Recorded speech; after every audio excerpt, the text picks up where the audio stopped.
Welcome back to the Manc Entrepreneur YouTube channel, and in this video I'm going to have a chat with you about why the news is bad for you.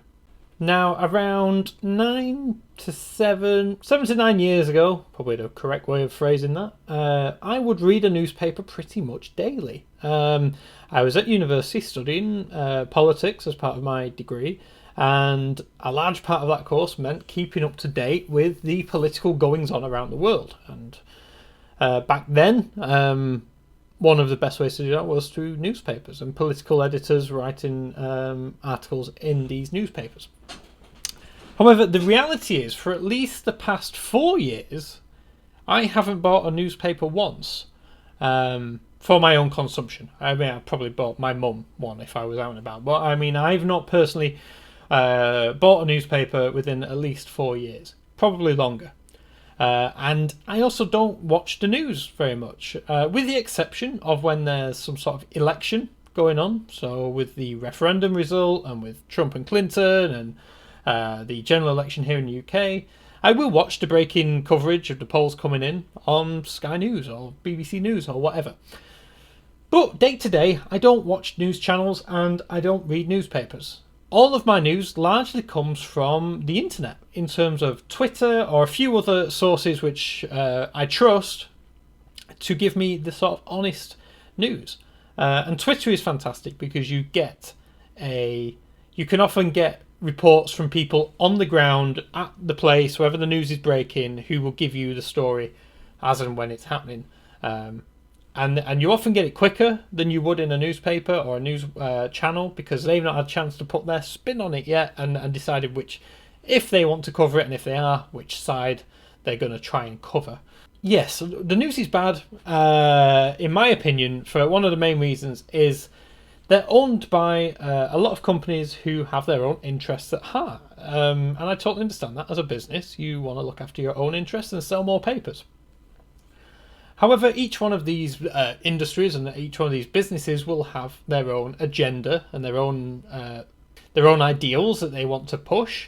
So, for example, you might have a right-wing paper which will be very detrimental to any left-wing parties or any left-wing news, and vice versa. And they will generally put a slant on things, not telling you the exact truth, but framing things in a very particular way. I know this for a fact because I did a whole module about this at university, about how two articles covering the same topic were arguing two completely different sides and were therefore very different articles. So with that said, what I did today was something I've not done in years, and I actually went and bought every different newspaper that I could find. Well, 2 newspapers and a magazine.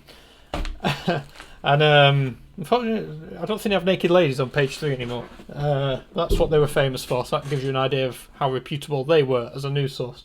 So yeah, I went and it's not a great selection, I'll be honest, but it will prove my point nicely. So what I did before I started this video is I grabbed some pens. So I had a green pen, which I would use to highlight any good news or anything positive that I could find, any positive framing in the newspapers. I don't think I used that. The red pen for any bad news, anything negative connotations, which would either like a bad use of wording to create fear, or just generally bad news which would leave you feeling upset or annoyed or depressed, or something along them lines. And then I had the blue pen because the blue pen represents not news. This is stuff which I don't even consider news. I question why it is in a newspaper, other than the fact it's to sell papers to idiots who are genuinely interested in this sort of stuff. Sorry, that might be a bit harsh, but that's how I genuinely feel about it. So with that said, The Guardian. Here we go. So as you can see, you might not be able to show up there, but we have some red pen. I've pretty much highlighted the whole front page. I could not cope with daily life with the abuse I suffered. Abuse. Benno faces 8 charges of assault on a boy under 14. So already on the first page we're hearing of sexual abuse and an assault on a 14-year-old. Cheery. let's have a dig deeper. German spy chief says Russian hackers could disrupt election. More disruption, more questioning of the government. Obviously, now this is a tragedy. I don't want to highlight this because I think it's awful what happened a couple of days before you were watching this now on YouTube. A plane crashed in Brazil, I believe, or in Colombia, with a Brazilian football team on board. And unfortunately, I think 75 died. But obviously, again, I knew about this, but I didn't need to see all the pictures of the wreckage and everything else. I mean, that's a high, but again, it's very sad news. It is a tragedy. And obviously, the news does have to cover that. I will let them off with that one. Some of the pictures are a little bit much, but you get the point. It's Britain, not the EU, making expats anxious. So again, I give you a bit of anxiety there about the markets and European Union. Cuts and low morale trigger exodus of magistrates. Low morale, cuts, mass resignations and court closures. That's a full page about football abuse and the sexual abuse inquiry going on. A full page. That's a big advert for a mobile phone. Not news. Yeah, so as you can see, is there anything else here which I highlighted? Oh, yeah, here we go. Nice. Man wielding axe is shot and injured by police. And fears grow for 500 men seized by Syrian regime forces in Aleppo as rebels fall back. So, I mean, to be fair, I missed one. I get the green pen out. This bit here. There is some good news on page. It took us 21 pages. The 117-year-old lady, the oldest lady in the world, had a birthday. And the secret recipe for longevity: biscuit, eggs, and 117th birthday cake. So that's The Guardian. We saw one good news article on page 21.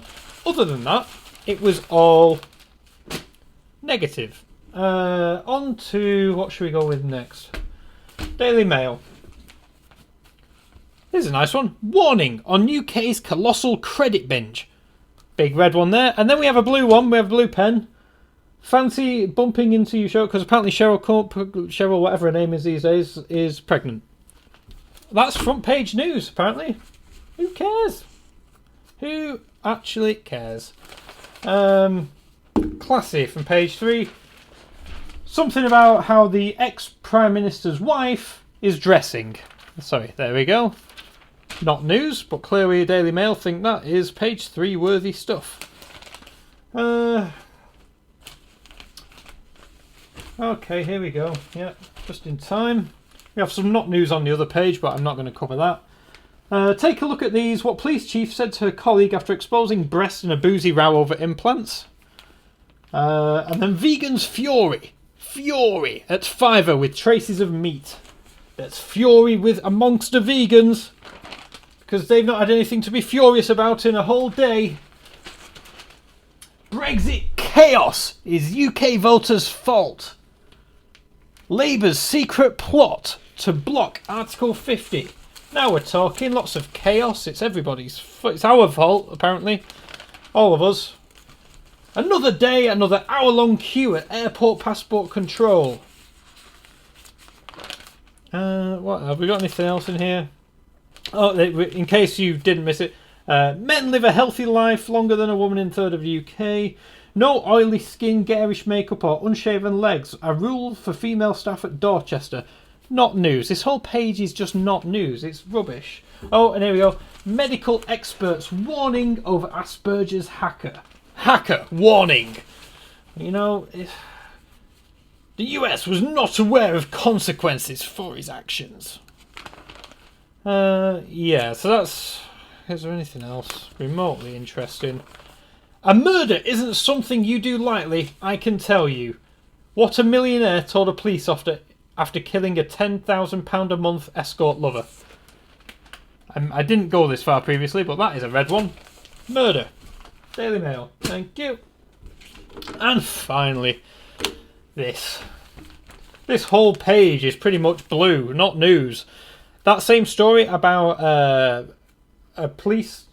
And the thing is, again, the Chief Constable, Rebecca Sutcliffe, exposed her breast at a private police bash in May this year. In May. Why is this front page news on the 30th of November? And of course, why is Cheryl Cole with having a baby bump news anyway? I have no idea.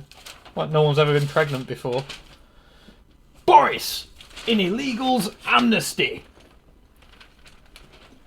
Debt growth at an 11-year high. That's right, guys. Stay scared. It'll all be okay in the end. More football abuse. A big page about the police lady's breast. Polish criminals kept in error. Government law mistake. And then obviously the whole tragic plane crash, which I don't want to talk about. That was genuinely tragic, and I'm not going to make fun out of that. Oh God. Wayne Rooney's Christmas tree, because that's important. I had a fumble in the jungle and now I want a baby. Some celebrity who was on a TV show. This is not news. And again, we're seeing some repetition. Axeman 31 shot dead by gun cop. Cheryl again, because we've had Cheryl on a lot of pages. She's still pregnant, apparently. And then I killed her and felt no remorse. That's the murder that we found in the Daily Mail. More adverts. We'll never get justice now, says pedo victims, after snapper in child rape probe is found dead in Paris. I hope I've managed to make the point on this, that the news is terrible. Newspapers are rubbish. Can you imagine, if you read that, how depressed would you be? Don't read newspapers. There are much more... basically, newspapers won't get you down. They will make you feel sad and depressed, because there's literally... I think there was one green moment we had in 3 newspapers where there was a lady who was celebrating her 117th birthday. That's the sort of thing that I'd like to know about, you know, because it's like, oh, well done, Emma, on your 117th birthday. That's impressive. I don't want to know about people getting murdered, about people getting axe wounds in the head. I don't want to know about Cheryl Cole having a baby. It's useless. Do not get your news from stuff like that. It will bring you down, and it's not worth it. In fact, I'm going to show you exactly where these... what you should do if you ever come across a newspaper like that. But with that said, if you've liked this video, please give it a thumbs up. Let me know what you think down below. If you've ever come across some incredibly ridiculous newspaper headlines, or generally what you think about newspapers and news outlets. Subscribe if you are new. And with that said, I'll see you in the next video. First, let's go and take care of these papers.